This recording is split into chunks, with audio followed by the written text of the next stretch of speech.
3 పూట్ల తిండి లేకుండా ఫర్ డే 400-300 కూడా సంపాదించిన పరిస్థితిలో ఉన్నారు. ఇది కొంచెం ఆలోచించాలి. దానికోసం నేనేం ఒకటే చెప్పాను, people as capital, as on today land as capital. విలేజెస్లో మీరు చూస్తే ల్యాండ్ లార్డ్ అనేవాడు పెత్తనం ఉంటుంది, ఆయన ల్యాండ్ పైన ఊరంతా ఆధారపడతారు.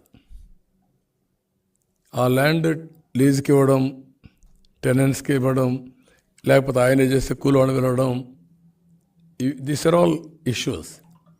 అలాంటి సోషల్ ప్రాబ్లమ్స్ అన్నీ సాల్వ్ కావాలంటే పీపుల్ యాజ్ క్యాపిటల్గా పెట్టుకొని short term, medium term, long term వాళ్ళ ప్రొడక్టివిటీ పెంచాలి, స్కిల్ డెవలప్మెంట్ చేయాలి, వాళ్ళకి ఆపర్చునిటీస్ క్రియేట్ చేయాలి, ఆ ఫ్యామిలీ హెచ్ఆర్ డెవలప్ చేయాలి, హ్యూమన్ రిసోర్స్ డెవలప్మెంట్ చేయాలి. యంగ్స్టర్స్ బాగా చదువుకోవడం కానీ, పెద్దవాళ్ళకు టెక్నాలజీస్ అవన్నీ పెనిట్రేషన్, డ్రోన్స్ వచ్చేసాయి, drones common man is operating, agriculture revolution చేయొచ్చు. ఇలాంటి మార్పులన్నీ కూడా అడాప్ట్ చేసుకుంటూ మనుషుల్ని అనుసంధానం చేయగలిగితే వండర్స్ జరుగుతాయి. అది చేయాలి. That is only the way. కొంతమందికి ఇప్పుడు నేను చెప్పాడని నమ్మశక్యం కాదు. నేను P3 అన్నాను, public private partnership. That is where national highways. అది ఎక్కడ ఇప్పుడు టెలికమ్యూనికేషన్ సెక్టర్, పవర్ అన్నిట్లో వచ్చింది. ఇప్పుడు నేను మాట్లాడేది P4 అంటున్నాను. దీనివల్ల వెల్త్ క్రియేట్ అయ్యింది. ఇప్పుడు నేను మాట్లాడేది P4, public private peoples partnership.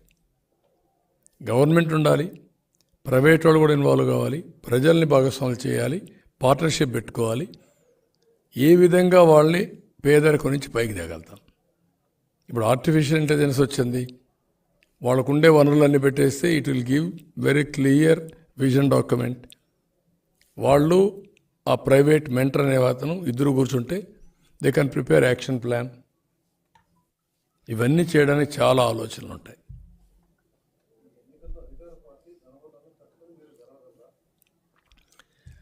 డబ్బులు, దౌర్జన్యం ఒక స్థాయి. ప్రజలు ఓటేయాలనుకున్న తర్వాత డబ్బుల బంధం నుంచి బయట వస్తారు, వీళ్ళ రౌడీజం నుంచి బయట వస్తారు. ప్రజలు ఒకటి అయిన తర్వాత వీళ్ళు పారిపోతారు. గుర్తుపెట్టుకోండి, వీళ్ళ బుకాయింపులు, వీళ్ళ బెదిరింపులు, భయభ్రాంతులు చేయడం ఒక స్టేజ్ వరకే.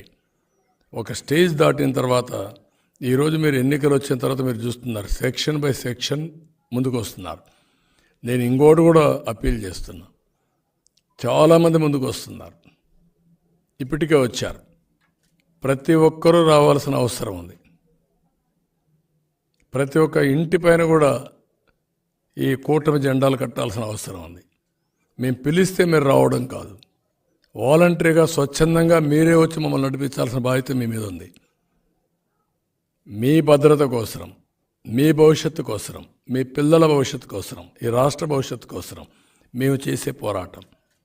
మాకు అండగా నిలబడడం మీ బాధ్యత, మాకు సహకరించడం మీ బాధ్యత. మేధావులు కూడా చెప్తున్నా, సూడో మేధావులకు చెప్తున్నా, కొంతమంది పేటీఎం బ్యాచ్ ఉంటుంది, దాన్ని ఎవడేం మార్చలేడు. కానీ మనస్సు ఉండే ప్రతి ఒక్క మేధావి ఆలోచించుకొని ఏది వాస్తవం, ఏది అవాస్తవం అనే నిర్ణయం మీరు చేసుకోవాలి. ఈరోజు అందరికీ మాల సంఘాలు వచ్చారు. వాళ్ళు క్లియర్గా 5 ఏళ్లలో మేము చాలా నష్టపోయాం, మీరు చాలా ప్రోగ్రామ్స్ ఇచ్చారు, మేము బేషరతుగా మీకు సపోర్ట్ చేస్తాం అని వాలంటరీగా స్వచ్ఛందంగా మాల సంఘాలన్నీ వచ్చాయి. అదే మరి మైనారిటీస్ వచ్చారు. నేను ఒకటే చెప్పాను అందరికీ, అభ్యుదయ భావాలు మీకున్నాయి, మీరు ఆలోచిస్తున్నారు, అయితే కింద నుండే వాళ్ళని మోసం చేస్తున్నారు. అందుకే ఈరోజు వాలంటీర్కి కూడా ఒక పిలిపించాను.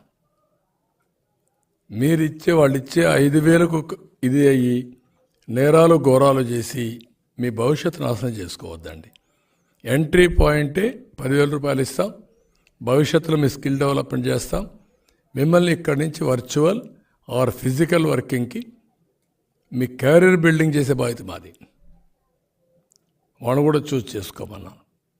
కానీ ప్రతి ఒక్కరికి నేను ఎవ్వరు కూడా, ఉద్యోగస్తులు కానీ, రిటైర్డ్ ఎంప్లాయీస్ కానీ, సంఘాలు కానీ కూటమి చాలా స్పష్టంగా సాధ్యమయ్యే పనులన్నీ చేస్తాం.